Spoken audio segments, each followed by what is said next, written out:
तो दोस्तों, स्वागत है आपका हमारे चैनल हॉन्टेड लैब पर। यहाँ हर रात हम आपको ऐसी डरावनी कहानी सुनाते हैं जिसे सुनकर आपके रोंगटे खड़े हो जाएं और आप अकेले सोने से भी डरें। तो बिना समय गवाए चलते हैं आज की भयानक कहानी की तरफ।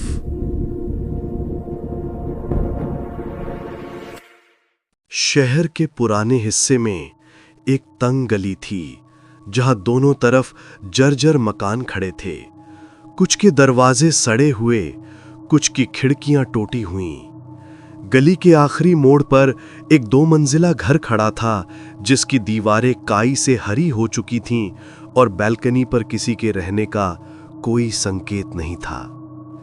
इसी घर के सामने खड़े थे रवि और नंदिनी। दोनों नए नवेले शादीशुदा, लेकिन कमाई इतनी कम कि शहर में एक ठीक ठाक घर मिलना मुश्किल था।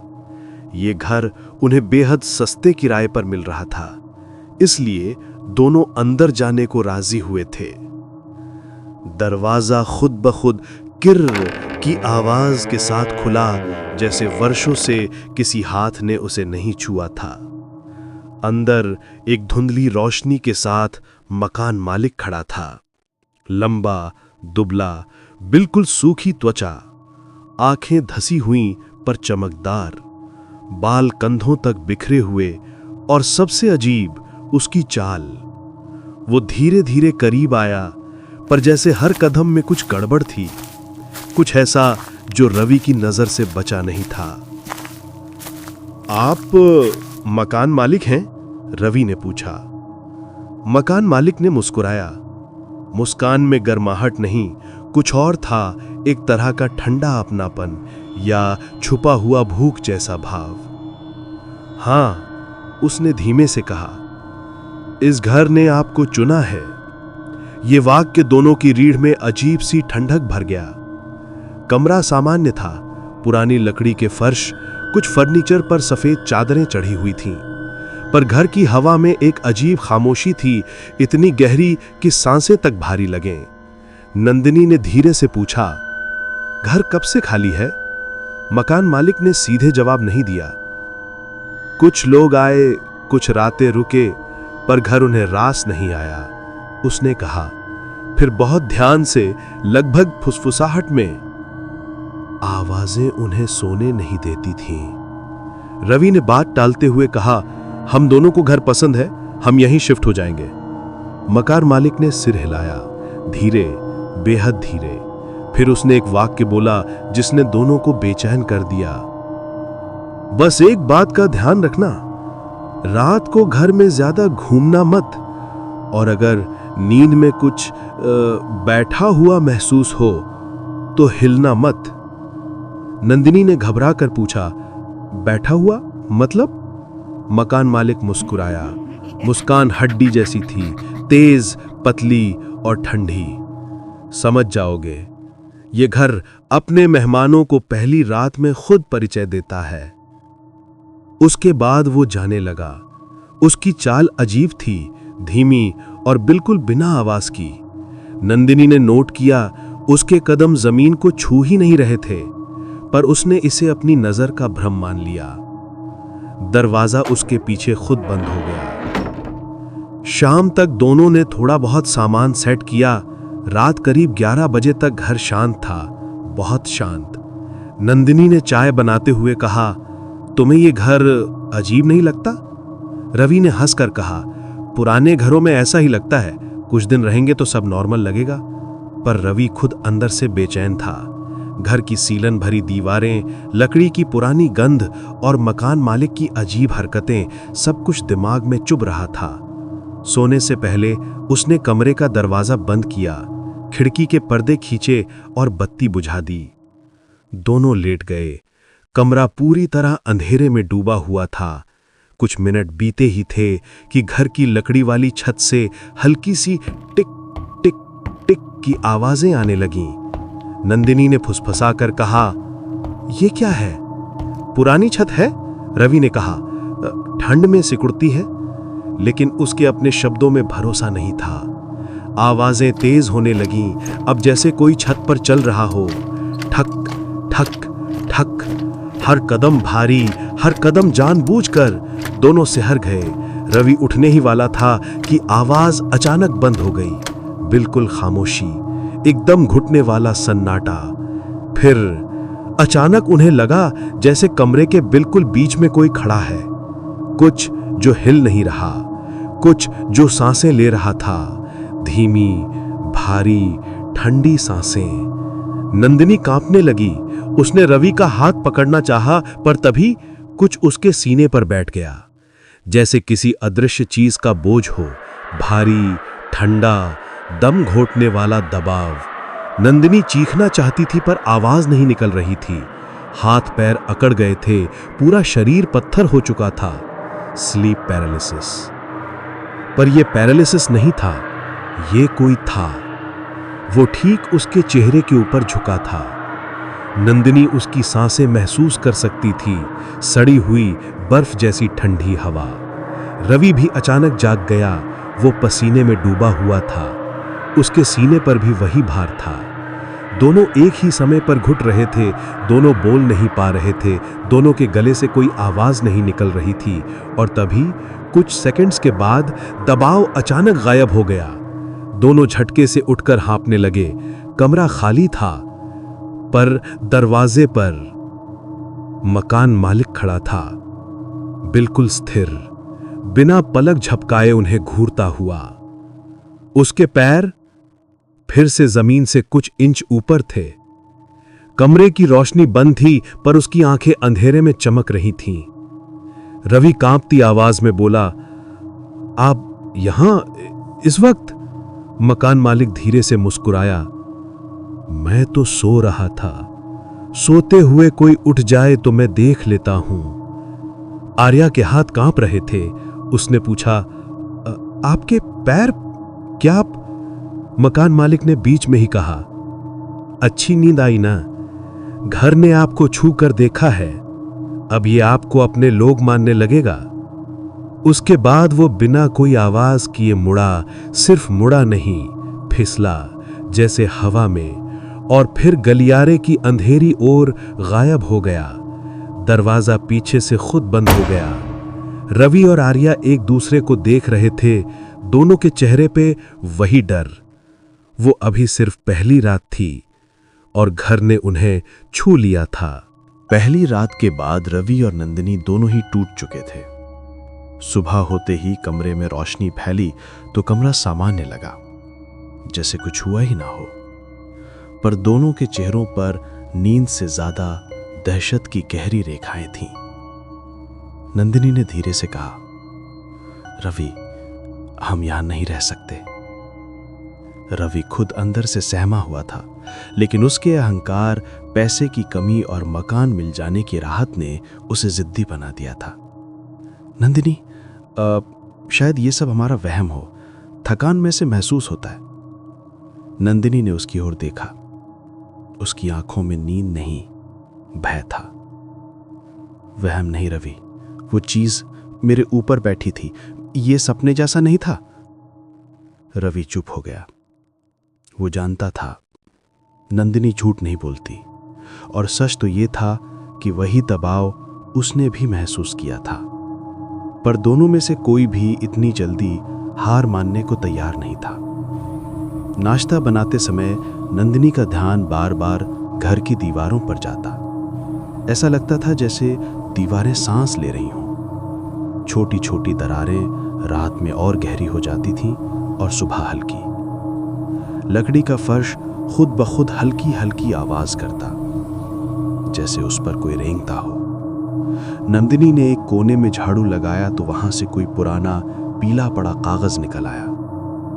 उस पर कुछ लिखावट थी, जो यहां सोता है वो अकेला नहीं सोता। नीचे नाम लिखा था, शैलजा।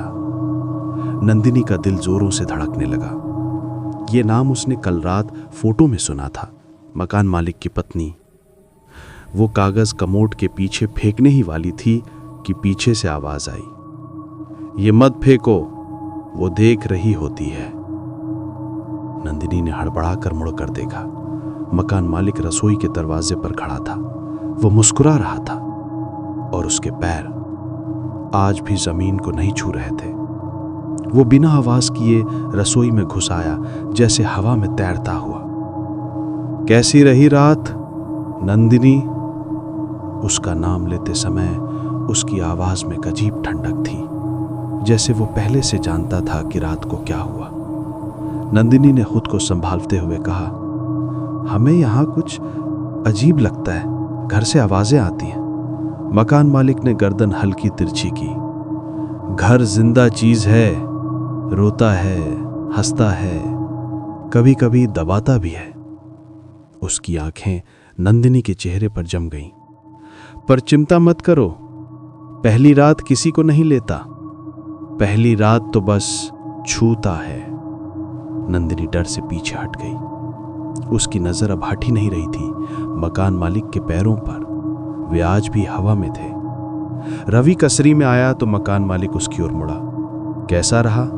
रवि ने कहा, हाँ पर हमें नींद नहीं आई, कुछ अजीब। मकान मालिक ने बात बीच में ही काट दी। आज रात तुम सो पाओगे, आज वो आएगी। कौन? रवि ने पूछा। मकान मालिक बस मुस्कुराया और बिना कोई आवाज किए कमरे से बाहर निकल गया, जिसे वो अस्तित्व में ही नहीं था। रवि और नंदिनी ने फैसला किया कि अब उन्हें घर की हर चीज समझनी होगी, कहीं तो छुपा सच होगा। दोपहर में रवि स्टोर रूम की ओर बढ़ा। दरवाजा आधा खुला था, जिसे किसी ने अभी अभी इस्तेमाल किया हो। अंदर धूल भरा अंधेरा था। पुरानी ट्रंक्स, टूटे खिलौने, लोहे की खटखटाती अलमारियां और एक बदबू, पुराने खून जैसी। नंदिनी ने टॉर्च जलाई। एक अलमारी के ऊपर एक पुराना जला हुआ लकड़ी का फोटो फ्रेम रखा था। उसमें वही औरत, शैलजा, मकान मालिक की पत्नी।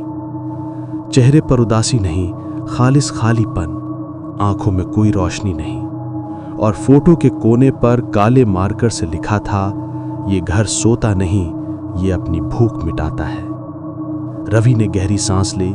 ये आदमी अपनी बीवी और बच्चे की मौत के बाद शायद पागल हो गया होगा, नंदिनी ने धीमी आवाज में कहा। या फिर ये दोनों अब भी यही हैं। रवि ने उसे घूरा। वो वही बात कह रही थी जो वो खुद सोचने से डर रहा था। शाम होते ही घर की हवा फिर से भारी हो गई। दीवारों पर वही खामोशी, वही दबाव। नंदिनी ने सुझाव दिया, आज रात लाइट बंद मत करना। रवि ने मान लिया। दोनों ने कमरे की ट्यूबलाइट जलाई रखी। लेकिन जैसे ही 1:15 हुए, लाइट भड़भड़ाने लगी। ट्यूबलाइट पुरानी है, रवि खुद को दिलासा देता रहा, पर नंदिनी जानती थी ये सामान्य नहीं। अचानक लाइट पूरी तरह से बंद हो गई। कमरा अंधेरे में डूब गया और फिर शुरू हुई हल्की हल्की खुरचन जैसी आवाज।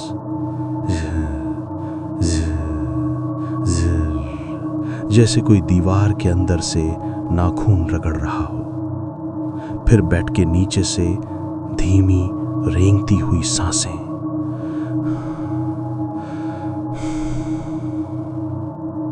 नंदिनी ने रवि का हाथ पकड़ लिया। ये फिर आ रहा है। पर इस बार दबाव छाती पर नहीं आया। इस बार वो किसी के बगल में बैठने की आवाज थी। बिस्तर धंसने लगा, बिल्कुल नंदिनी के बगल में, किसी के अदृश्य वजन से। नंदिनी ने सहमे हुए पूछा, रवि तुम हिले? नहीं, मैं बिल्कुल नहीं हिला। लेकिन बिस्तर हिल रहा था, धीरे धीरे, जैसे कोई उस पर बैठकर हिचकियां ले रहा हो। फिर अचानक एक हाथ नंदिनी के कंधे पर रखा गया। बर्फ जैसा ठंडा, हड्डियों जैसा कठोर। नंदिनी चीख उठी, पर जैसे ही चीख निकली, कमरे की लाइट अपने आप जल गई और दोनों ने देखा नंदिनी के कंधे पर उंगलियों के 5 गहरे नीले निशान थे, मानो किसी ने पूरी ताकत से पकड़ा हो। रवि ने घबराकर नंदिनी को देखा। उसकी सांसें टूट रही थी, आंखें डर से फटी हुईं। और दरवाजे पर मकान मालिक खड़ा था। फिर वही, बिना आवाज, बिना पलक झपकाए। उसकी आंखें नंदिनी के नीले निशानों पर जमी थीं। वो धीरे से बोला, दूसरी रात हमेशा थोड़ा भारी होती है। अब उसने तुम्हें पहचान लिया है। नंदिनी अल्भमत रोते हुए बोली, कौन कौन पहचान गया है हमें? मकान मालिक मुस्कुराया, घर और वो जो उसके ऊपर बैठता है। दूसरी रात के बाद नंदिनी लगभग टूट चुकी थी। उसके कंधे पर उभर आए नीले निशान अब सूज चुके थे, ऐसे जैसे किसी ने ना सिर्फ पकड़ा हो बल्कि खींचने की कोशिश भी की हो। रवि उसके पास बैठा था, लेकिन उसके भीतर डर की जड़ें गहरी हो चुकी थीं। मकान मालिक के रात में चुपचाप दरवाजे पर खड़े रहना, दीवारों से आती खुरच की आवाजें और वो अदृश्य दम घोटने वाला वजन, सब कुछ मिलकर घर को किसी भयानक जिंदा चीज जैसा बना रहे थे। नंदिनी ने सुबह होते ही कहा, रवि, हमें इस घर से निकलना होगा, अभी, आज, इसी वक्त। रवि ने कहा, लेकिन 2 महीने का एडवांस? मुझे जिंदा बचना है या एडवांस? नंदिनी की आवाज कांप रही थी, पर शब्दों में डर से ज्यादा गुस्सा था। रवि को उससे ज्यादा खुद को जवाब देने में डर लग रहा था। ठीक है, हम निकलेंगे, उसने कहा, लेकिन जाने से पहले मुझे इस घर का सच जानना है। ये बातें सपने नहीं हो सकती। नंदिनी ने घूर कर कहा, जो रात में होता है वो सपना नहीं रवि, वो कोई है हमारे साथ ही कमरे में। सुबह करीब 11 बजे रवि अकेला स्टोर रूम में गया। नंदिनी बाहर ही रुकी। उसे उस कमरे की बदबू से उल्टी आने लगती थी। अंदर जाते ही एक ठंडी हवा फिर से रवि के चेहरे से टकराई। कमरे में सिर्फ अंधेरा ही नहीं था, एक चुप, घुटन भरी उपस्थिति थी। रवि को वही पुरानी लकड़ी की अलमारी फिर दिखाई दी। इस बार उसने पूरा जोर लगाकर उसे खोला। अंदर एक टेढ़ी, फटी हुई डायरी थी। पीले पन्ने, कुछ पन्नों पर खून जैसे धब्बे। रवि ने उसे धीरे से उठाया, पन्ना खोला। डायरी शैलजा की। ये घर किसी को जाने नहीं देता। पहली रात वो देखता है, दूसरी रात वो छूता है और तीसरी रात वो अपने अंदर ले लेता है। रवि के हाथ कांपने लगे। अगला पन्ना। मेरे पति अब सोते नहीं, उनके पैर जमीन को छूते नहीं, वो घर का हिस्सा हो चुके हैं। रवि की सांस अटक गई। मकान मालिक मर चुका है। और अगला वाक्य वो सीधा दिल में वार करने जैसा था। अगर कोई और इस घर में आए तो वो उन्हें भी अपने साथ मिला लेगा, ताकि हम अकेले न रहें। रवि ने अलमारी बंद करने ही वाली थी कि उसे नीचे फर्श पर खून से बना एक अजीब चिन्ह दिखा।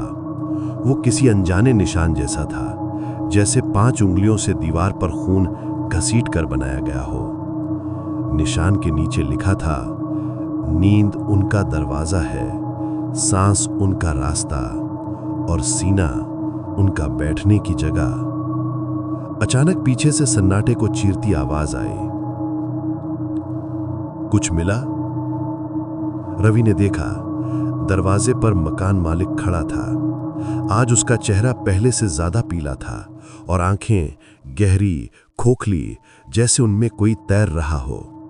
मकान मालिक अंदर आया, हवा में तैरते हुए। वो झुककर खून वाला निशान देखता रहा। सुंदर है ना? उसने कहा।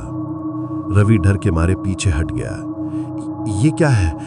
ये किसने बनाया? मकान मालिक मुस्कुराया। जिसे तुमसे मिलना है। कौन? रवि चिल्लाया। मकान मालिक ने बहुत धीरे से कहा, शैलजा और बच्चे की मौत का सच। नंदिनी ने घर के बाहर खड़े खड़े रवि का इंतजार किया, पर अचानक उसकी नजर मुख्य दरवाजे की चौखट पर पड़ी। वहां पतली, लगभग मिट चुकी उंगलियों के निशान बने थे, जैसे कोई दरवाजा पकड़कर घसीटा गया हो। उसका दिल धड़कने लगा। अचानक हवा में एक स्त्री की धीमी, टूटी हुई सिसकियां सुनाई दी, ऐसी जैसे कोई बहुत जोर से रोना चाहता हो, पर आवाज दबाकर। नंदिनी डर से घर की ओर भागी। रवि, रवि कहाँ हो? रवि स्टोर रूम से निकलते हुए मिला। उसके चेहरे पर खून उतर चुका था। नंदिनी, मुझे सब पता चल गया। दोनों हॉल में आए। शैलजा, उसकी मौत किसी हादसे से नहीं हुई थी। तो फिर? नंदिनी ने पूछा। रवि की आवाज भारी हो गई। घर ने उसे मार दिया और उसके बच्चे को भी। नंदिनी के पैरों से जैसे जमीन खिसक गई। मतलब घर खुद? रवि ने सिर हिलाया। हाँ, घर एक चीज नहीं, एक जीव है। कुछ ऐसा जो नींद में लोगों को दबाता है, वो उनकी सांसें खींचता है और फिर उनके अंदर घुस जाता है। नंदिनी का शरीर कांप रहा था। और मकान मालिक? रवि ने धीमी आवाज में कहा। वो मर चुका है नंदिनी, बहुत पहले। अब वो सिर्फ घर का पहरा देता है, खुद बाहर नहीं जा सकता। और उसके पैर, क्योंकि वो जमीन का नहीं, घर का है। नंदिनी के होठ सूख गए। ये सच उसके लिए बहुत बड़ा था। दिन ढलते ही घर का माहौल बदलने लगा। हवा भारी हो गई।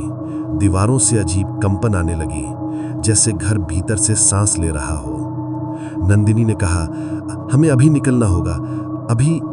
रवि ने दरवाजा खोला। दरवाजा अंदर से ही बंद हो गया। ये खुद से बंद हुआ, रवि चिल्लाया। नंदिनी, ये हमें बाहर नहीं जाने देगा। तभी ऊपर की मंजिल से हल्की सी पैतानी आवाज आई, जैसे कोई बच्चा धीरे धीरे चलता हो। नंदिनी ने कांप कर कहा, ये शैलजा का बच्चा है? रवि कुछ बोल पाता उससे पहले। पूरा घर कर्रर्र की आवाज से कांप उठा। लाइट गुल, अंधेरा, सिर्फ एक धीमी खुरद जैसी आवाज, झर्र झर्र झर्र, दीवारों से, फर्श से, छत से, हर तरफ। और फिर नंदिनी की सांस अचानक रुक गई। वो जमीन पर गिरने लगी। रवि ने उसे पकड़ते हुए चिल्लाया, नंदिनी, आंखें खोलो। पर नंदिनी की आंखें धीरे धीरे ऊपर की ओर घूम रही थीं, जैसे कोई ताकत उसके अंदर घुस रही हो। उसके होंठ कांपे। रवि, कोई मेरे अंदर आ रहा है। अचानक नंदिनी का शरीर झटका खाकर उठ गया। उसकी आंखें अब खाली थीं, पूरी काली, और उसके होंठ खुद ब खुद हिले। एक आवाज जो नंदिनी की नहीं थी, एक स्त्री की, टूटी हुई, ठंडी। तीसरी रात, कोई बचता नहीं। अगले ही पल कमरे की छत से किसी बच्चे के रोने की आवाज आई और घर की खिड़कियां खुद ब खुद खुल गईं। तेज हवा अंदर आई, फर्श हिलने लगा। नंदिनी अब नंदिनी नहीं रही थी। उसके अंदर घर की आत्मा जाग चुकी थी। हॉल का अंधेरा अचानक किसी जीवित चीज की तरह हिलने लगा। दीवारें कांपी, फर्श चरमराया और हवा में एक ऐसा सन्नाटा भर गया जैसे घर अपने आप को किसी बड़े विस्फोट के लिए तैयार कर रहा हो। रवि ने नंदिनी का हाथ पकड़ने की कोशिश की, पर उसका शरीर अब उसके नियंत्रण में नहीं था। नंदिनी की आंखें काली खोखली थीं, त्वचा नीली पड़ रही थी, पीठ मुड़कर अजीब तरीके से टेढ़ी हो गई, मानो कोई अदृश्य हाथ उसकी हड्डियां खींचकर नए आकार में ढाल रहा हो। रवि चिल्लाया, नंदिनी, मेरी बात सुनो, तुम हो अंदर, बाहर निकलो। नंदिनी के होंठ खुले, पर आवाज किसी और की थी, खराश भरी, टूटती हुई, भीतर से निकलती किसी औरत की। मैं अंदर हूं, तुम बाहर हो। रवि पीछे हट गया। अचानक स्टोर रूम का दरवाजा अपने आप जोर से खुला। अंदर अंधेरे में दो आकृतियां दिखाई दी, एक औरत और एक छोटा बच्चा। उनके चेहरे धुंधले, पर उनकी आंखें बिल्कुल काली। वो वही थीं, शैलजा और उसका बच्चा, और वह दोनों नंदिनी की ओर ऐसे देख रहे थे जैसे कोई अपना खोया हुआ खिलौना वापस पा गया हो। नंदिनी के होंठ फिर हिले। तीसरी रात, घर खाना चाहता है। उसकी आवाज इतनी ठंडी थी कि रवि का दिल जैसे जम गया। घर खाना चाहता है? क्या? रवि कांपते हुए बोला। नंदिनी के होंठ स्थिर हुए।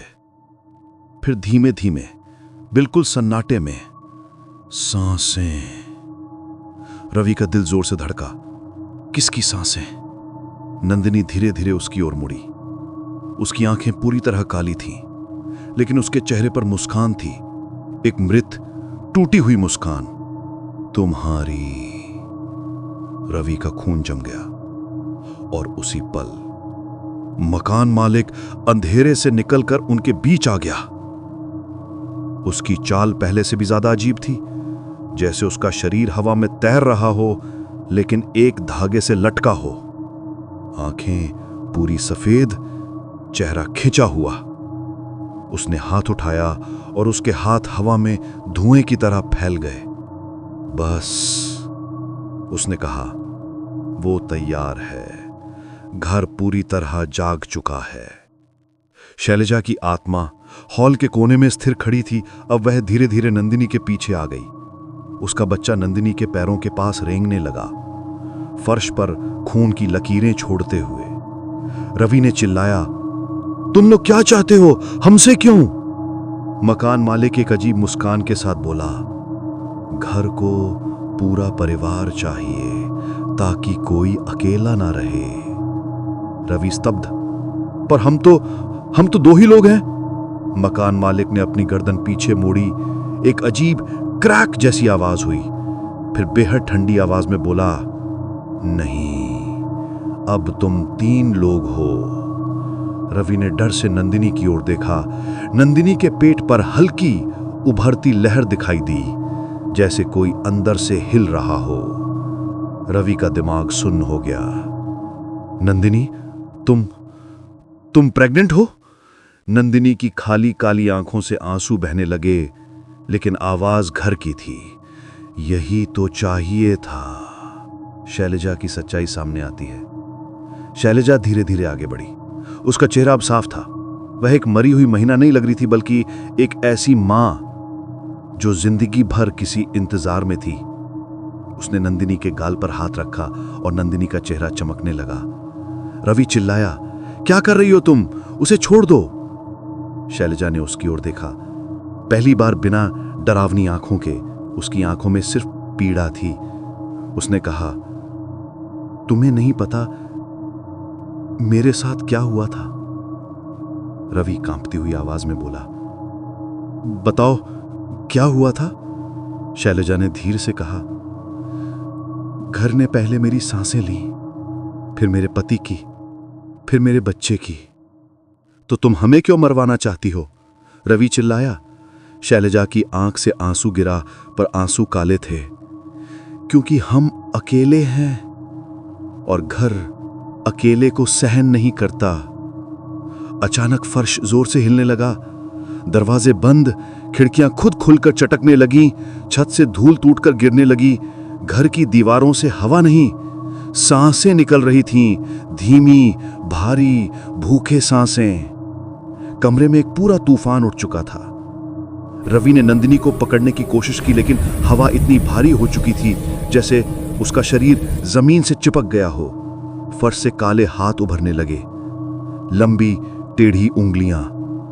वह नंदिनी की ओर बढ़ने लगी। पहला हाथ उसके पैर पकड़ता है, दूसरा उसकी कमर, तीसरा उसकी गर्दन।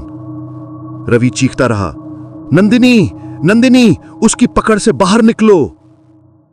पर नंदिनी बस मुस्कुरा रही थी, एक ऐसी मुस्कान जो उसकी नहीं, घर की थी। अचानक नंदिनी ने हाथ उठाया और हवा में उसका हाथ अजीब दिशा में मुड़ गया। उसकी आवाज गूंजी, घर मुझे ले चुका है। रवि जमीन पर गिर पड़ा।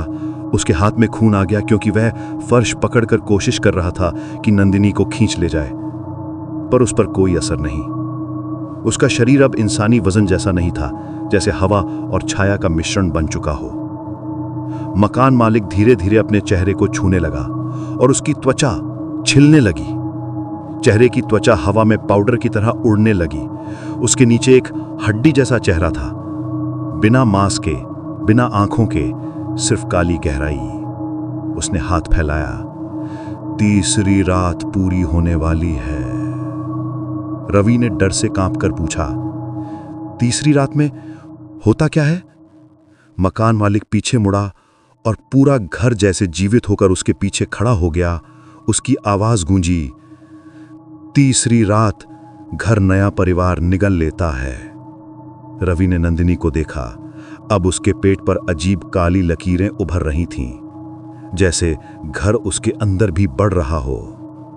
घर अब सिर्फ एक इमारत नहीं था, वो एक जीवित जागता हुआ राक्षस बन चुका था। दीवारों से आती भारी सांसें, फर्श से उभरते काले हाथ और हवा में गूंजती वो भूखी टूटी हुई स्त्री की आवाज, सब कुछ मिलकर घर को एक विशाल अंधेरा मुंह बना चुके थे। रवि नंदिनी को पकड़ने की कोशिश कर रहा था, पर वो अब इंसान नहीं रही थी। उसकी आंखें काली थीं, त्वचा पर नीली नसें चमक रही थीं और उसके आसपास हवा किसी अदृश्य शक्ति से कांप रही थी। नंदिनी ने धीरे धीरे सिर उठाया और वही टूटी हुई आवाज निकाली, घर भूखा है। रवि चिल्लाया, नंदिनी बाहर निकलो, ये तुम नहीं हो। नंदिनी ने उसकी ओर देखा। एक पल के लिए उसकी आंखें सामान्य दिखीं, जैसे वो अंदर से चीख रही हो। उसी पल छत से किसी बच्चे का रोना गूंजा, शैलजा का बच्चा। वो रेंगता हुआ सीढ़ियों से नीचे आने लगा। उसके घुटनों से खून बह रहा था, चेहरा आधा फटा हुआ और आंखें बिल्कुल काली। वो नंदिनी की तरफ बढ़ा और उसके पैरों से लिपट गया। रवि चीख पड़ा, हट जाओ, उसे छोड़ दो। पर बच्चा हंसा, एक मृत खोखली हंसी। हमारा नया घर आ रहा है। अचानक मकान मालिक हवा में उठ गया। उसका शरीर खींचकर 2 गुना लंबा हो गया। हड्डियां बाहर की ओर निकली, चेहरा गायब हो गया। सिर्फ एक काली गहराई बची, जैसे किसी गुफा का मुंह। उसकी आवाज हवा से नहीं, दीवारों से आई, अब घर पूरा परिवार निगल लेगा। फर्श फट गया। लकड़ी के फर्श के नीचे काला अंधेरा घूमने लगा, जैसे कोई विशाल पेट। नंदिनी बिना विरोध उस तरफ खींचने लगी। रवि ने पूरी ताकत से उसे पकड़ा, लेकिन काले हाथ उसे भी घसीटने लगे। फर्श पर खून की धार बहने लगी। रवि चिल्लाया, नंदिनी तुम मेरी हो, घर की नहीं। नंदिनी अचानक रुक गई। उसकी आंखों में एक पल के लिए रोशनी लौटी। उसने धीमे से कहा, रवि बचा लो। रवि ने उसका हाथ कसकर पकड़ा, मैं यहां हूं, बाहर आओ। लेकिन अगले ही पल नंदिनी का चेहरा दर्द से चीख उठा। उसकी पीठ मुड़कर 2 हिस्सों में लगभग टूटने लगी, जैसे कोई उसकी रीढ़ अंदर से खींच रहा हो। उस कुएं जैसे काले छेद से घर की आवाज गूंजी, वो अब मेरी है। इस अफरा तफरी के बीच शैलजा की आत्मा बीच में आ गई। उसके चेहरे पर अब क्रोध नहीं, थकान, मातृत्व और एक अनंत पछतावा था। उसने रवि से कहा, तुम उसे नहीं बचा सकते, मैं भी नहीं बचा सकी थी। रवि ने आंसुओं में टूटकर कहा, क्यों? तुमने अपने पति और बच्चे को क्यों नहीं बचाया? शैलजा ने कांपती आवाज में कहा, बचाना चाहा था, लेकिन घर ने पहले मुझे खाया, फिर मेरे पति को और फिर मेरे बच्चे को भी। रवि ने पूछा, तुम हमें क्यों खींच रही हो? हमें क्यों मरवाना चाहती हो? शैलजा के चेहरे से एक काला आंसू बहा, क्योंकि यहां कोई अकेला नहीं रह सकता। घर अकेलापन सहन नहीं करता, और हम भी नहीं। उसके शब्दों में डर से ज्यादा दर्द था। नंदिनी चीख उठी। उसका शरीर फर्श से उठकर हवा में मंडराने लगा, जैसे कोई अदृश्य शक्ति उसे ऊपर खींच रही हो। उसके पेट पर काली नसें फैलने लगीं, कई टेढ़ी मेढ़ी रेखाएं जैसे पत्तों की जड़ें। रवि ने उसके पैर पकड़ लिए। नंदिनी वापस आओ। नंदिनी की आवाज अचानक सामान्य हो गई, पूरी साफ, उसकी खुद की। रवि मुझे बचा लो। रवि रो पड़ा, मैं यहीं हूं। अचानक उसके हाथों में खून भर गया। नंदिनी का शरीर उसके हाथों से फिसल गया, क्योंकि उसकी त्वचा पर काले हाथों के दर्जनों निशान उभर आए थे। फर्श के नीचे का काला छेद बड़ा होने लगा। अब वो पूरा हॉल निकलने जैसा था और नंदिनी धीरे धीरे अंधेरे में समा रही थी। रवि अंतिम बार चिल्लाया, मुझे ले लो, उसे छोड़ दो, मैं तैयार हूं। मकान मालिक की काली गहरी आवाज गूंजी, घर चुन चुका है। रवि हैरान, किसे? मकान मालिक हवा से नीचे झुककर बोला, उसे, और उसके भीतर जो है वही घर की नई सांसें हैं। रवि की आंखें फैल गईं। वे नंदिनी के पेट की ओर इशारा कर रहे थे। घर सिर्फ नंदिनी को नहीं, उसके अजन्मे बच्चे को चाहता था। उसी क्षण काले छेद ने नंदिनी को पूरा निगल लिया। हॉल शांत हो गया, दीवारें स्थिर, हवा रुक गई, काले हाथ गायब, बच्चे का रोना थम गया। घर अचानक पूरी तरह शांत। रवि जमीन पर बैठा रो रहा था। धीरे धीरे फर्श में बना छेद बंद हो गया, जैसे कुछ हुआ नहीं था। कुछ मिनट बाद मकान मालिक उसके सामने आकर खड़ा हो गया। अब उसके चेहरे पर कोई मास्क नहीं, वो एक खाली खोल था, एक मृत हटी हुई आत्मा। उसने कहा, अब तुम यहां रहने के लिए आजाद हो या मरने के लिए भी। रवि ने पूछा, क्या मैं जा सकता हूं?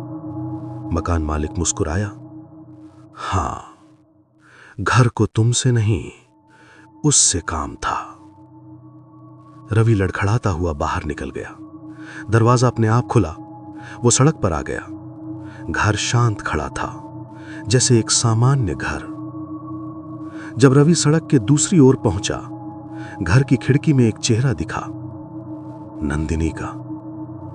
पूरी तरह काला, आंखें धुंधली पर मुस्कुराती हुई, और ठीक उसके पीछे एक छोटे बच्चे की आकृति, काली, खोखली, पर नंदिनी की गोद में बैठी थी। रवि जोर से चीखकर बेहोश हो गया। अगले दिन सुबह घर के बाहर नया बोर्ड टंगा था, किराए पर उपलब्ध, कम किराया, रात में घर में ज्यादा मत घूमना। दरवाजे पर नंदिनी खड़ी थी, पूरी तरह शांत, पूरी तरह मृत, पूरी तरह घर की। उसके बगल में मकान मालिक खड़ा था, आज जमीन पर नहीं बल्कि हवा में तैरता हुआ, और खिड़की में दिख रहा था एक छोटा बच्चा। घर फिर अपने अगले परिवार का इंतजार कर रहा था। तो दोस्तों, यही थी आज की डरावनी कहानी। अगर आपने भी इस घर की दहशत महसूस की हो तो वीडियो को लाइक करें और हमारे चैनल हॉन्टेड लैब को सब्सक्राइब जरूर करें, क्योंकि अगली रात हम फिर मिलेंगे एक और डरावनी कहानी के साथ। तब तक अंधेरे से सावधान रहिएगा।